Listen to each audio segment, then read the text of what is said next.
Mumbai Indians কোন playing eleven নিয়ে খেলবে আইপিএল 2026-এ? যে ফায়ারিং প্লেইং ইলেভেন নিয়ে খেললে মুম্বাই ইন্ডিয়ান্সকে হারানো যে কোনো টিমের পক্ষে সম্ভবের আগে অসম্ভব হয়ে যাবে।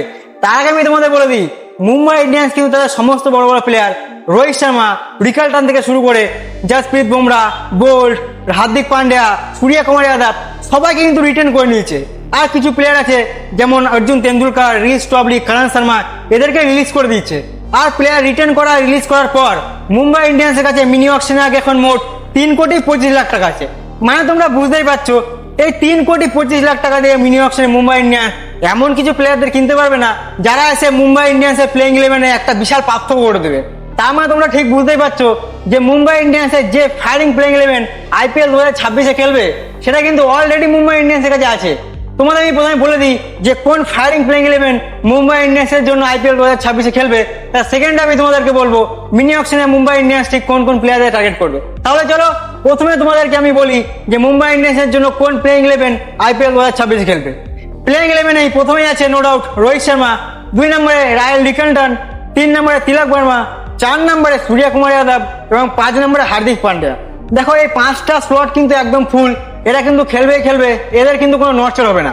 এবার 6 নম্বরে খেলতে পারে স্টেফেন রাদারফোর্ড, যাকে গুজরাট থেকে ট্রেড করে নিয়ে এসেছে মুম্বাই ইন্ডিয়ান্স।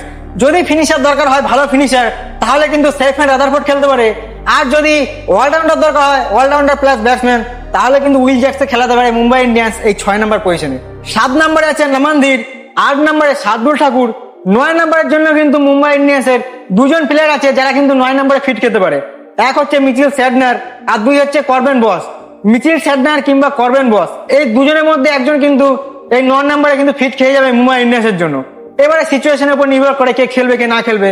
এবার 10 নম্বরে আছে ট্রেন্ট বোল্ট এবং 11 নম্বরে আছে জসপ্রীত বুমরা। এটাই হচ্ছে মুম্বাই ইন্ডিয়ান্সের সেই ফায়ারিং প্লেইং ইলেভেন যেটা কিন্তু দেখেই মনে হচ্ছে এখনই খেলার জন্য রেডি হয়ে গেছে, এখনই কাপ জেতার জন্য রেডি হয়ে গেছে। এবার যদি বলি মুম্বাই ইন্ডিয়ান্স মিনি অকশনে ঠিক কোন প্লেয়ারকে টার্গেট করবে, দেখো মুম্বাই ইন্ডিয়ান্স মিনি অকশনে কোন প্লেয়ারকে টার্গেট করবে সেটা বলা কিন্তু খুবই কঠিন, কারণ মুম্বাই ইন্ডিয়ান্সের কাছে মাত্র 3,25,00,000 টাকা আছে। আর এই টাকা দিয়ে কোনো বড় প্লেয়ারকে টার্গেট করা মুম্বাই ইন্ডিয়ান্সের পক্ষে ভাই অসম্ভব। আর আমার মনে হয় না কোনো বড় প্লেয়ারকে টার্গেট করতে পারবে, কারণ যে সমস্ত প্লেয়ার আছে যারা একটু নাম করা প্লেয়ার, যারা একটু দামি প্লেয়ার, তাদের তো বেস্ট প্রাইসই আছে 2 কোটি টাকা। তাদেরকে মুম্বাই ইন্ডিয়ান্স 3 কোটি টাকা দিয়ে কি করে কিনবে বলো? কিন্তু মুম্বাই ইন্ডিয়ান্স একটা কাজ কিন্তু প্রত্যেকবার করে থাকে, ভুললে কিন্তু হবে না। প্রত্যেকবার কিন্তু এমন কিছু নতুন প্লেয়ারদের পিক করে না যারা আইপিএল এসে সবাইকে সারপ্রাইজ করে দেয়। কেন মনে নেই, হার্দিক পান্ডিয়াকে তো পিক করেছিল এই মুম্বাই ইন্ডিয়ান্স, আর আগের বছরই তো করলো দিনেশ পুত্তুরকে। কি পারফরমেন্স দিয়েছে ভাই! প্রথম ম্যাচে এসে সিএসকের বিরুদ্ধে 3 উইকেট বার করে নিচ্ছে, সবাইকে সারপ্রাইজ করে দিয়েছে। আমার কিন্তু এটাই মনে হচ্ছে এবারে কিন্তু মুম্বাই ইন্ডিয়ান্স আবার কিছু নতুন প্লেয়ারদের পিক করবে যারা এসে সবাইকে পুরো সারপ্রাইজ করে দেবে।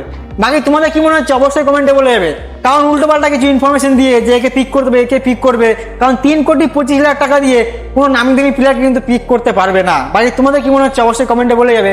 আর আমার চ্যানেলটা সাবস্ক্রাইব করে নিতে একদমই ভুলবে না, কারণ এরকম ইন্টারেস্টিং ভিডিও আমি আমার চ্যানেলে প্রত্যেকদিন আপলোড করে থাকি। তাহলে চলো আজকে ভিডিওটা এখানে শেষ করছি, দেখা হচ্ছে কালকে একটা ইন্টারেস্টিং আর নতুন ভিডিওর সাথে। ততক্ষণের জন্য তোমরা সবাই ভালো থাকবে, সুস্থ থাকবে।